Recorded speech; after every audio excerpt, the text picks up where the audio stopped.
Bonjour à toutes et à tous, vous écoutez Cinécast. Salut Thibaut. Salut Guillaume. Cinécast, c'est le podcast qui chaque semaine vous recommande des films à voir au cinéma, en streaming ou VOD. Aujourd'hui, on va vous parler de Falcon et le soldat de l'hiver. C'est une série réalisée par Malcolm Spellman avec Anthony Mackie, Sebastian Stan et Don Cheadle, disponible dès ce 19 mars sur Disney+.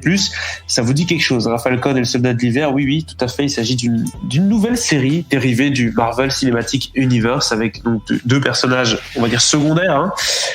Dans ce cas-ci, il y a Sam Wilson, donc Falcon, et Bucky Barnes, qui est le soldat de l'hiver, qui se lancent ensemble dans une aventure internationale autour du monde qui va mettre leurs ressources et leur personnalité à rude épreuve. Donc, toi, tu as eu l'occasion de le voir, Thibaut. Faut-il voir, du coup, Falcon et le soldat de l'hiver, et pourquoi? On vous dit ça juste après un extrait de la bande-annonce. Alors, qui souhaite commencer? Monsieur Barnes, qu'est-ce qui vous irrite chez Sam? 15 secondes avant largage! Alors, c'est quoi le plan? Génial.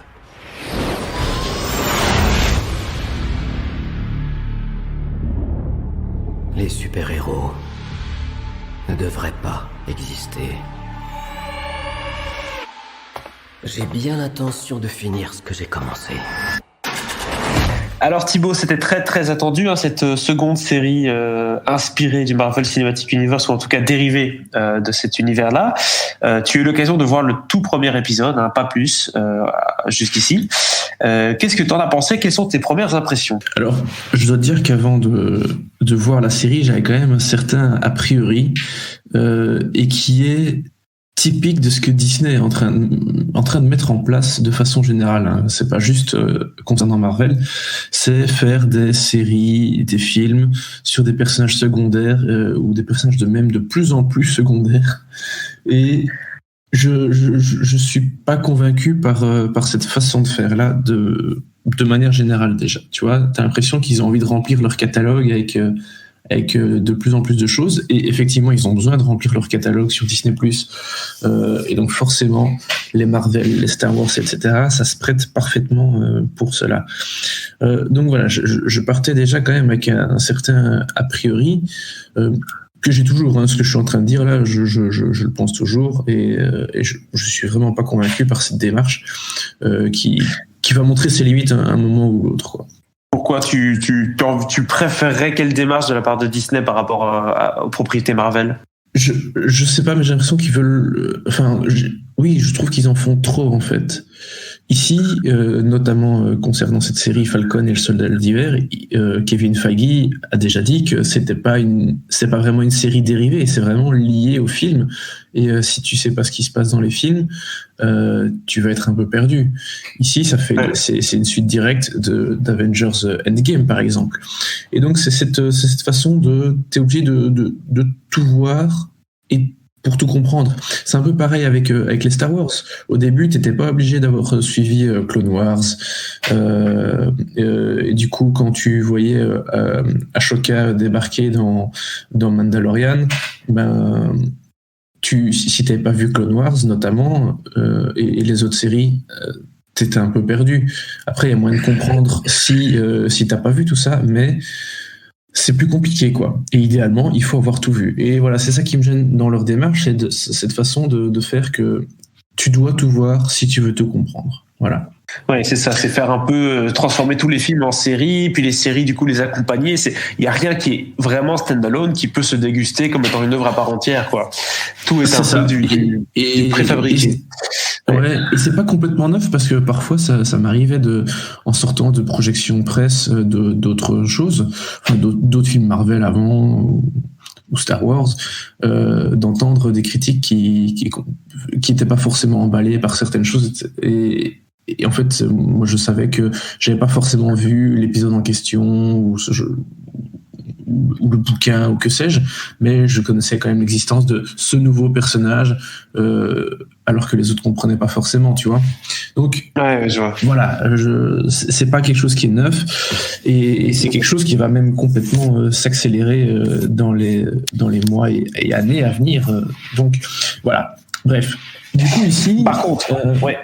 Dis-moi, Par contre, je vas-y, disais vas-y. juste, forcément, Falcon, le soldat de l'hiver, on est dans l'univers de Captain America. On se rappelle notamment forcément de Winter Soldier, le film. On va être dans une ambiance un peu plus espionnage international. Donc, on a quelque chose qui est très différent aussi de WandaVision ici aussi. Hein. Donc, même si ça reste dans l'univers Marvel, je suppose que c'est abordé différemment. Bien sûr. Ça n'a rien à voir. Et effectivement, on est plus proche du thriller d'action que de la sitcom. Et en fait, l'épisode démarre. Alors, déjà, je trouve que le synopsis que tu as dit il me pose un peu problème dans le sens où il résume déjà des choses qui vont se passer au-delà du premier épisode, tu vois. Ici, ils disent que Falcon et le soldat de l'hiver vont se lancer dans une aventure autour du monde, et qui vont devoir être ensemble, etc. Ici, dans tout le pilote, les personnages sont séparés. Ils sont pas encore regroupés, il n'y a pas encore de mission, il n'y a rien du tout. C'est vraiment un pilote d'introduction qui démarre effectivement après la mort de Captain America. Et après ça, Falcon va un peu être seul. Et il va se demander qu'est-ce qu'il va faire. Tu vois, il fait encore des petites missions pour l'armée, et puis après, il va un peu remballer ses affaires et bon, what's next quoi. Donc il va retourner dans sa famille en Louisiane, voir sa sœur qui a des soucis avec l'entreprise familiale. Enfin bref, voilà. Et de son côté, le soldat de l'hiver, Barnes, il suit une thérapie. Il a quand même, il a aussi vécu de très très longues années comme Captain America. Oui, c'est ça. Donc, dans sa tête, c'est pas toujours facile non plus. Il a passé sa vie à se battre, et donc là maintenant il est à un stade où pareil, qu'est-ce que je fais maintenant, tu vois.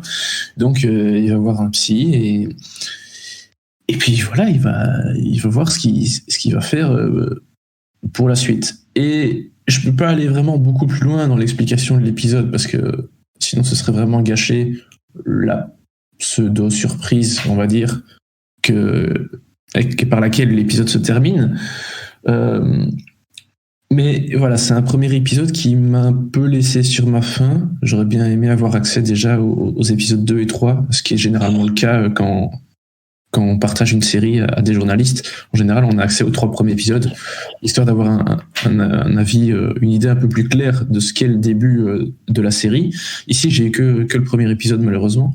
Donc, j'aurais aimé avoir accès aux 2 suivants, histoire d'avoir une meilleure idée de ce que ça peut donner, parce que là, je suis un peu perplexe. Je vois clairement le potentiel, mais est-ce que ça va se confirmer sur la durée, quoi?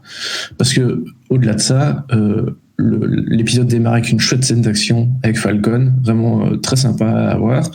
C'est aussi quand même assez intéressant de voir ces 2 personnages qui ont souvent été un peu plus délaissés, en tout cas mis de côté quand même, dans le MCU, dans les films du MCU.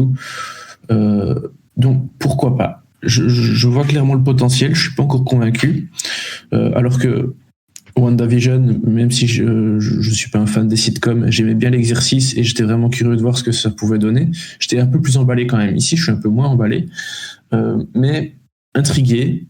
Donc, premier effet, première impression de cet épisode quand même plutôt positive. Maintenant, il va falloir voir ce que ça va donner pour la suite.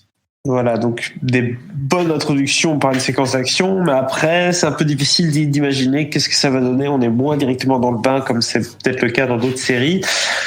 Et comme tu l'as dit, peut-être le défaut qui est aussi une qualité, c'est le focus sur les personnages secondaires qui restent sympathiques, mais parfois on se demande un peu où ça va tout ça. Hein. C'est un peu la question qui ressort de cette analyse, Thibaut.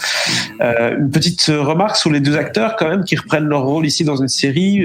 C'est quand même des acteurs de calibre. Hein. Anthony Mackie, Sebastian Stan, c'est quand même 2 figures qui sont assez reconnues et qui montent un peu d'ailleurs dans le cinéma.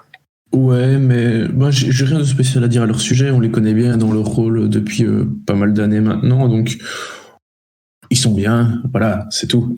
ça va au-delà. Difficile. Ouais. Du coup, on difficile. Les a déjà plusieurs fois dans ces rôles, quoi. Difficile d'en dire en tout cas beaucoup plus sur cette série pour l'instant, ce que j'ai cru comprendre, Thibaut. Du coup, si on résume, quelle note tu dois lui attribuer à cette série, ou en tout cas à ce premier épisode? 2, parce que c'est pas mauvais. Je reste clairement sur ma faim, mais il y a suffisamment de choses intrigantes, notamment concernant les choses que je peux pas dire, afin de pas gâcher le plaisir des gens, qui peuvent être un peu excitantes, mais j'ai quand même une petite crainte quant au fait d'avoir une fausse bonne idée, tu vois, genre ça peut être bien, mais il faut pas se louper, quoi. Tout à fait. Bon, ben voilà, en tout cas 2 étoiles pour Falcon et le Soldat de l'hiver, le premier épisode en tout cas, qui est disponible sur Disney+ ce 18 mars. N'hésitez pas à partager votre avis 19 mars. 19 le 19, ok. N'hésitez pas à partager votre avis sur cet épisode du coup dans les commentaires, et si c'est pas déjà fait, à vous abonner au podcast sur la plateforme de votre choix. À très bientôt pour de nouvelles recommandations.